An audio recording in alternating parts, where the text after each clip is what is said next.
Friends, यह विचार कि कड़ी मेहनत करो और अमीर बन जाओ एक झूठ है जिसे सिस्टम ने फैलाया है ताकि आम लोग संतुष्ट रहें। हालांकि कड़ी मेहनत कई मामलों में जरूरी है, लेकिन यह अमीर बनने की कुंजी नहीं है। यदि ऐसा होता तो श्रमिक और मजदूर सबसे ज्यादा अमीर होते, जो वेतन के बदले मेहनत करते हैं। वास्तव में अधिकांश लोग कभी भी केवल काम करके अमीर नहीं हो सकते। फॉर एग्जाम्पल, एक फैक्ट्री में काम करने वाला वर्कर, वह वर्षों तक कठोर मेहनत करता है, समय पर आता है, देर रात तक काम करता है और हर किसी से अधिक प्रयास करता है, लेकिन इस कड़ी मेहनत के बावजूद वह कभी भी फाइनेंशियल फ्रीडम नहीं पा सकता जब तक वह अपना समय और कौशल किसी एक ऐसी चीज में न लगा दे जो पैसिव इनकम उत्पन्न करती हो। इसी बीच फैक्ट्री का मालिक, जो शारीरिक रूप से इतनी मेहनत नहीं करता, अमीर बनने में सक्षम होता है क्योंकि वह फैक्ट्री का मालिक है और प्रोडक्शन प्रक्रिया को नियंत्रित करता है। फैक्ट्री का मालिक मजदूर की मेहनत से लाभ प्राप्त करता है और अमीर बन जाता है। तो मित्रों, इम्पोर्टेंट चीज यह है कि अमीर बनने के लिए यह जरूरी नहीं कि आप जितना ज्यादा काम करेंगे उतने ही ज्यादा अमीर बनेंगे। यह इस बात पर निर्भर करता है कि आप क्या काम कर रहे हैं और खासकर किसके लिए काम कर रहे हैं। यदि आप किसी और के लिए काम कर रहे हैं तो आप हमेशा एक दिन में काम करने के घंटे और प्रति घंटे की मजदूरी से ही सीमित रहेंगे। दूसरी ओर अमीर लोग सिस्टम बनाते हैं, संपत्तियों में निवेश करते हैं और अपना साम्राज्य बनाते हैं जो पैसिव इनकम उत्पन्न करते हैं। आइए समझते हैं कि स्किल और डिग्री होने के बावजूद और कड़ी मेहनत करने के बावजूद आप अमीर क्यों नहीं बन पाते हैं। मॉडर्न फाइनेंशियल सिस्टम का एक घातक पहलू है, यह लोगों को सेविंग अकाउंट्स में पैसे बचाने के लिए प्रेरित करता है। यह ऐसे निवेश करने के लिए जो मूल रूप से पूंजी बचाने के लिए होते हैं, संपत्ति बनाने के लिए नहीं। बैंक, निवेश कंपनियां और सरकार अक्सर यह प्रचारित करती है कि पैसे बचाना ही फाइनेंशियल फ्रीडम का रास्ता है, लेकिन वे इस तथ्य को नहीं बताते कि इस रणनीति में एक मौलिक दोष है, महंगाई। फॉर एग्जाम्पल, बैंक अकाउंट में पैसे बचाने पर विचार कीजिए। यदि आप 10,000 रुपये एक बैंक अकाउंट में जमा करते हैं जो सालाना 1% ब्याज देता है, तो एक साल के अंत में आपके पास 10,100 रुपये होंगे। आपको लग सकता है कि आपका पैसा बढ़ रहा है, लेकिन यह पैसा वास्तव में महंगाई बढ़ने के कारण कम हो रहा है। महंगाई जो हर साल लगभग 3% होती है, इसका मतलब है कि आपके 10,000 रुपये की असली कीमत घट रही है, न कि बढ़ रही है। जो पैसा आज आप बचाते हैं वह कल की वस्तुओं और सेवाओं की कीमतों को कवर करने के लिए पर्याप्त नहीं होगा। इसके विपरीत अमीर लोग ऐसी संपत्तियों में निवेश करने के महत्व को समझते हैं जो महंगाई से ऊपर बढ़ती है। उदाहरण के लिए रियल एस्टेट संपत्तियां, शेयर या व्यवसाय के निवेश हैं जो समय के साथ बढ़ते हैं। एक संपत्ति में निवेश करने से आप उसके किराए से पैसिव इनकम कमा सकते हैं और साथ ही संपत्ति की कीमत भी बढ़ जाती है, जो सेविंग अकाउंट से मिलने वाली वापसी से कहीं ज्यादा होती है। बैंक्स और फाइनेंशियल सिस्टम्स इस अज्ञानता का फायदा उठाते हैं। जब आप अपना पैसा बैंक अकाउंट में जमा करते हैं तो वे उस पैसे का उपयोग व्यवसायों, सरकारों और अन्य व्यक्तियों को लोन देने के लिए करते हैं। बैंक आपके पैसे से इंटरेस्ट कमाता है जबकि आपको मामूली ब्याज मिलता है। यही एक उदाहरण है कि कैसे यह सिस्टम मेहनत करने वालों को लूटता है। बैंक आपके पैसे का उपयोग कर इंटरेस्ट कमाता है जबकि आप महंगाई से जूझते हैं और कुछ भी नहीं कमाते। एक और महत्वपूर्ण तरीका है जिससे यह सिस्टम आपको फंसाए रखता है, वह है उपभोक्तावाद। हमें छोटी उम्र से ही यह सिखाया जाता है कि खुशी वस्तुओं को खरीदने से आती है। एडवर्टाइजमेंट, मीडिया और सामाजिक अपेक्षाओं के माध्यम से आपको बढ़ावा दिया जाता है, चाहे वह नया फैशन हो, लग्जरी कार हो या नया स्मार्टफोन हो। संदेश साफ होता है कि अगर आप सफल और खुश रहना चाहते हैं तो आपको इन चीजों को खरीदना होगा। लेकिन सच्चाई यह है कि जब आप कुछ भी खरीदते हैं तो आप जरूरी नहीं है कि आप संपत्ति बना रहे होते हैं, आप अपना पैसा किसी और की जेब में डाल रहे होते हैं। अमीर लोग समझते हैं कि उपभोक्तावाद से बचना चाहिए, रणनीतिक तरीके से खरीदारी करनी चाहिए ताकि वे संपत्ति बना सके। उदाहरण के लिए, नई कार खरीदने के बजाय एक अमीर व्यक्ति एक संपत्ति में निवेश करता है जो उसे लॉन्ग टर्म में अमीर बनने में मदद करेगा। एक और एग्जाम्पल देखिए कि कैसे अमीर लोग लोन का उपयोग करके संपत्ति खरीदते हैं जबकि कॉमन लोग लोन से बचने की कोशिश करते हैं और पैसे बचाते हैं। अमीर लोग लोन का इस्तेमाल आय उत्पन्न करने वाली संपत्तियों को खरीदने के लिए करते हैं। For example, way real estate खरीदने के लिए लोन ले सकते हैं जिसे वे किराए पर देकर इनकम प्राप्त करेंगे और उस लोन को चुका देंगे।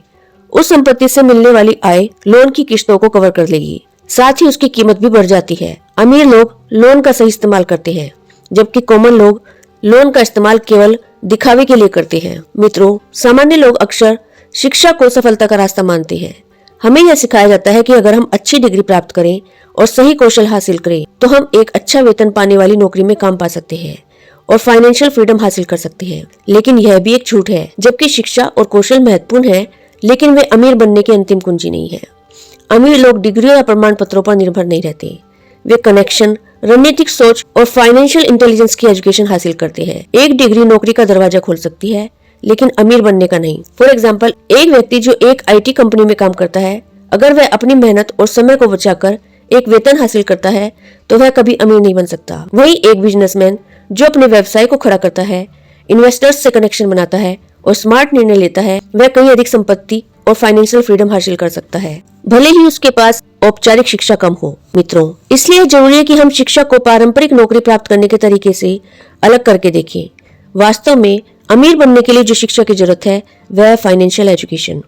अगर आप ये समझ पाते हैं कि कैसे आप अमीर बन सकते हैं, कैसे संपत्ति बनाई जा सकती है, पैसे को सही तरीके से कैसे इन्वेस्ट किया जाए और कैसे बिजनेस और संपत्ति से लाभ अर्जित किया जाता है, तो आप हर उस व्यक्ति से कहीं अधिक अमीर बन सकते हैं जो केवल डिग्री और नौकरी पर निर्भर है। यदि आप अमीर बनना चाहते हैं तो कनेक्शन और नेटवर्किंग बहुत महत्वपूर्ण है। केवल यह समझना कि आपको क्या करना चाहिए पर्याप्त नहीं है। आपको यह भी जानना होगा कि आपको किससे जुड़ना चाहिए। नेटवर्किंग का मतलब सिर्फ यह नहीं है कि आप बड़े लोगों से मिलने के लिए हर जगह जाएं, बल्कि इसका मतलब यह है कि आप ऐसे लोगों से जुड़े जो आपके लिए अवसर ला सकते हैं, जो आपको मार्गदर्शन और सलाह दे सकते हैं और जिनके पास संसाधन और अनुभव है जिससे आप लाभ उठा सकते हैं। फॉर एग्जाम्पल, यदि आप एक बिजनेस शुरू करना चाहते हैं तो आपको ऐसे इन्वेस्टर्स से जुड़ने की जरूरत है जो आपकी परियोजना में इन्वेस्ट करने के लिए तैयार हो। अगर आप रियल एस्टेट में निवेश करना चाहते हैं तो आपको उस फील्ड के अनुभवी निवेशकों और एजेंटों से जुड़ने की जरूरत है जो आपको सही संपत्तियां और मौके दिखा सके। कनेक्शन आपकी यात्रा को तेज और आसान बना सकते हैं। हमेशा याद रखिए, आपके नेटवर्क का मूल्य आपके नेटवर्थ से कहीं अधिक है। इसलिए यदि आप सही कनेक्शन बनाने में सक्षम होते हैं तो आपको यह अवसर मिलेगा जिसे आप अकेले अपने प्रयासों से नहीं पा सकते। यदि आप एक मैच्योर नेटवर्क बनाते हैं तो आपकी यात्रा कई गुना तेज हो सकती है और आपको वे संसाधन मिल सकते हैं जिनकी आपको सफलता की ओर अग्रसर होने के लिए आवश्यकता होती है। मित्रों, जब हम यह बात करते हैं कि अमीर लोग कैसे अमीर बनते हैं तो हमें पैसिव इनकम की अवधारणा पर विचार करना चाहिए। पैसिव इनकम वह है जो आपको बिना एक्टिव रूप से काम किए प्राप्त होती है, जबकि एक्टिव इनकम एक सीमा तक ही बढ़ सकती है। पैसिव इनकम से आपके पास बहुत सारी संभावनाएं होती हैं। कुछ ऐसे तरीके हैं जिन्हें अपनाकर आप पैसिव इनकम प्राप्त कर सकते हैं, जैसे रियल एस्टेट में निवेश। एक घर या अपार्टमेंट खरीदकर उसे किराए पर दीजिए, आपको नियमित रूप से किराया मिलता है। यदि आप एक घर या अपार्टमेंट को खरीदकर उसे किराए पर दे देते हैं तो आपको नियमित रूप से किराया मिलता है जो आपकी पैसिव इनकम का स्रोत बनता है। समय के साथ साथ उस घर की कीमत भी बढ़ जाती है जिससे आपको अतिरिक्त लाभ होता है। सेकंड है स्टॉक मार्केट में निवेश करना। स्टॉक और डिविडेंड आधारित निवेश भी निष्क्रिय आय का एक अच्छा स्रोत हो सकते हैं। जब आप अच्छे स्टॉक्स में निवेश करते हैं तो आपको नियमित रूप से डिविडेंड मिलता है जो बिना मेहनत के पैसे को कमाने का एक तरीका है। ऑनलाइन बिजनेस, एक वेबसाइट, ब्लॉग या ई-कॉमर्स प्लेटफॉर्म शुरू कीजिए जिसे एक बार बनाने के बाद आप लगातार कमाई कर सकते हैं। यह भी पैसिव इनकम का एक तरीका है। फॉर एग्जाम्पल, अगर आपने एक सफल ऑनलाइन कोर्स बनाया है तो यह आपको भविष्य में निरंतर इनकम देता रहेगा बिना हर समय काम किए। इंटेलेक्चुअल प्रॉपर्टी, यदि आपके पास कोई पेटेंट, किताब, गाना या अन्य इंटेलेक्चुअल प्रॉपर्टी है तो आप उसे लाइसेंस या रॉयल्टी के जरिए पैसा कमा सकते हैं। कई लेखक, संगीतकार और इन्वेस्टर्स अपनी कड़ी मेहनत के परिणाम स्वरूप पैसिव इनकम उत्पन्न करते हैं। मित्रों, चाहे वह रियल एस्टेट, बिजनेस, स्टॉक्स या इंटेलेक्चुअल प्रॉपर्टी हो, ये सभी तरीके पैसिव इनकम उत्पन्न कर सकते हैं, आपको अपने लक्ष्य के करीब ला सकते हैं। यह मार्गदर्शन आपको यह भी सिखाएगा कि फाइनेंशियल फ्रीडम पाने के लिए सबसे महत्वपूर्ण कदम फाइनेंशियल एजुकेशन है। जब आप पैसे को सही तरीके से संभालने और उसे सही दिशा में निवेश करने की कला सीखते हैं तो आपको फाइनेंशियल फ्रीडम मिलने की संभावना बढ़ जाती है। आपका उद्देश्य सिर्फ काम करना और बचत करना नहीं होना चाहिए, बल्कि अपने संसाधनों का अधिकतम लाभ उठाने के लिए स्मार्ट निवेश कीजिए। केवल इस तरह से ही आप वास्तव में उस कड़ी मेहनत के परिणाम का पूरा लाभ उठा सकते हैं और जीवन भर की स्वतंत्रता का आनंद ले सकते हैं। मित्रों, हमें बचपन से ही यह सिखाया जाता है कि हमें समाज के उत्पादक सदस्य बनना चाहिए। पुरानी सलाह है, कड़ी मेहनत करो, पैसे बचाओ और सुरक्षित तरीके से रिटायर हो जाओ। लेकिन यह योजना जो अधिकांश लोगों के दिमाग में बैठी हुई है, झूठ है। यह मानती है काम करके और पैसे बचाकर आप संपत्ति बना सकते हो या आप अमीर बन सकते हो। लेकिन असलियत यह है कि अमीर केवल मेहनत करके नहीं बना जा सकता, इसे पूंजी द्वारा निर्मित किया जाता है। ऐसी संपत्तियां जो बिना ज्यादा समय लगाए आय उत्पन्न करके देती हैं। फॉर एग्जाम्पल, रिटायरमेंट के लिए पैसे बचाने की पारंपरिक सलाह पर विचार कीजिए। ज्यादातर फाइनेंशियल एडवाइजर आपको एक रिटायरमेंट अकाउंट जैसे पेंशन योजना में पैसे लगाने की सलाह देते हैं, जो समय के साथ ब्याज और कंपाउंडिंग से आगे बढ़ते हैं। जबकि यह रणनीति कुछ वित्तीय सुरक्षा तो प्रदान कर सकती है, लेकिन यह आपको अमीर नहीं बना सकती और आपको इतना अमीर भी नहीं बना सकती कि आप एक शानदार जीवन जी सकें। जब आप केवल बचत और काम पर निर्भर रहते हैं तो आप मूल रूप से अपना समय पैसे के बदले बेच रहे होते हैं, जो एक अस्थिर मॉडल है, क्योंकि जैसे जैसे आपकी उम्र बढ़ती है आपके पास संपत्ति बनाने के लिए समय नहीं होता। इस सिस्टम से बाहर निकलने के लिए आपको सिर्फ काम करने और पैसे बचाने के सिद्धांत को खारिज करना होगा और असलियत में अमीर बनने के लिए आपको संपत्तियां, रणनीतिक सोच और सही निवेश का सहारा लेना होगा। फाइनेंशियल फ्रीडम केवल काम और बचत से नहीं आती, बल्कि आपको एक्टिव रूप से अपने पैसों को ऐसे क्षेत्रों में लगाना होता है जो उसे बढ़ाएं। तो आप उस रास्ते पर चल सकते हैं जो सचमुच आपको फाइनेंशियल फ्रीडम की ओर ले जाता है, चाहे वह रियल एस्टेट, बिजनेस, स्टॉक से इंटेलेक्चुअल प्रॉपर्टी हो। यह समझना कि यह सभी तरीके पैसिव इनकम उत्पन्न कर सकते हैं, आपको अपने लक्ष्य के करीब ला सकते हैं। जब आप पैसे को सही तरीके से संभालने और उसे सही दिशा में इन्वेस्ट करने की कला सीखते हैं तो आपको फाइनेंशियल फ्रीडम मिलने की संभावना बढ़ जाती है। आपका उद्देश्य सिर्फ काम करना और बचत करना नहीं होना चाहिए, बल्कि अपने संसाधनों का अधिकतम लाभ उठाने के लिए स्मार्ट निवेश करना चाहिए।